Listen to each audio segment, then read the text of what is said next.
Welcome back to the Cat Lab. So today we are going to be going away from masks and coming back to experiments. So today we're going to be making something called elephant toothpaste. So it's going to be a really cool way to demonstrate how chemical compounds can break down. So this was sent to me by a friend, Emmy, so thank you, Emmy. So come on, let's go and see what this is. So we got a couple of different materials that we're going to be needing for this experiment.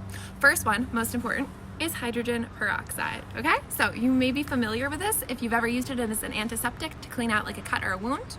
Hydrogen peroxide, the chemical formula for it is H2O2. So what that means basically is that when it breaks apart, it breaks up into water, H2O, and oxygen, which is O.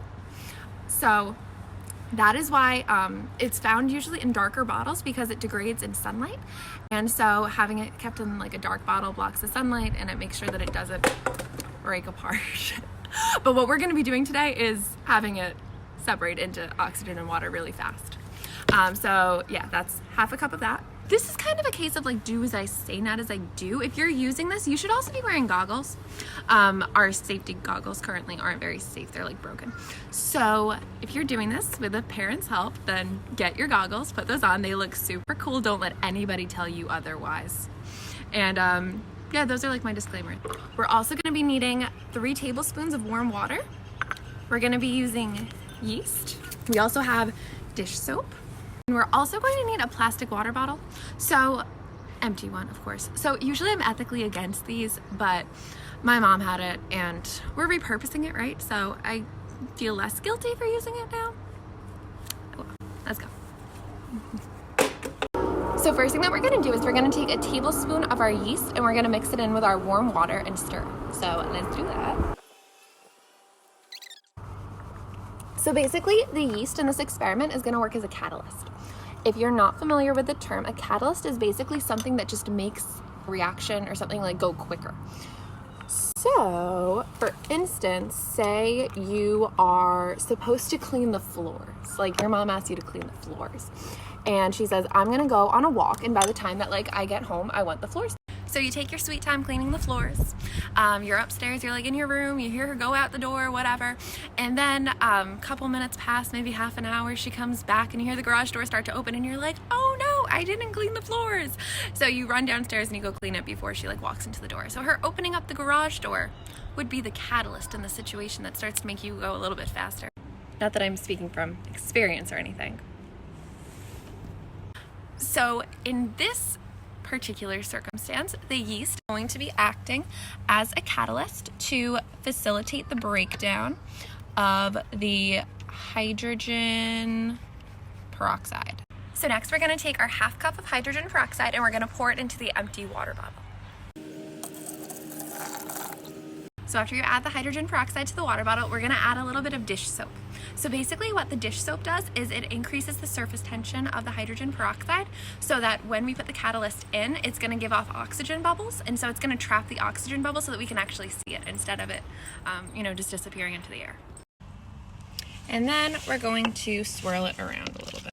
So our next step is going to be to add the food coloring. So what you can do is if you want your toothpaste to be one color, then all you do is just take one color, squirt it into the bottle, and mix it around a little bit. I'm gonna do 2 colors because I'm feeling a little extra today. So I'm picking blue and red. So what we're gonna do is we're gonna take the food coloring and we're just going to put it a little stripe around the edge of the mouth of the water bottle. Whoops. Everything's fine. So now that we have our water bottle all set and ready to go, and then we're going to put in our yeast mixture and then we're going to run away real fast. So I'm going to put this in a tub so it doesn't make too big of a mess, and let's see what happens. Yay!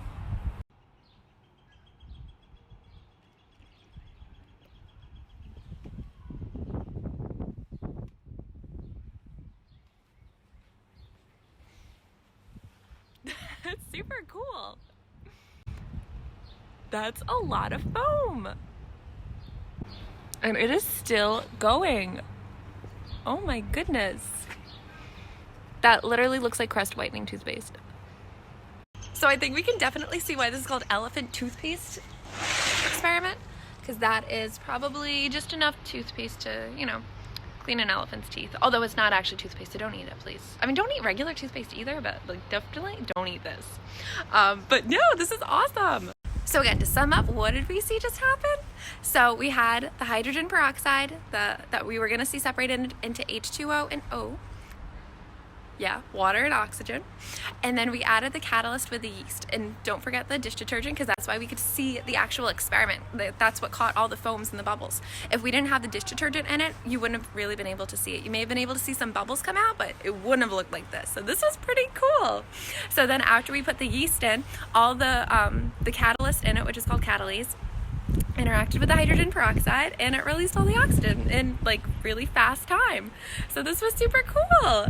So I hope you guys enjoyed our elephant tooth experiment, and if you have any other ones that you'd like to see, I am more than happy to try them out. If it's too messy for your kitchen, we'll make it work in mine.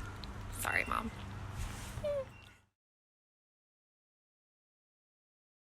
Hi, my name's Emmy, and thank you so much, Catherine, for conducting the elephant toothpaste experiment. I really appreciate it. But really quick, some things that I do to keep me busy during quarantine is going on FaceTime or Zoom calls with friends just to hang out, chat, and even play games like charades or whatever, just to keep me busy and sane during this unusual time. But anyways, thank you guys so much for watching, and I will see you next time. Bye!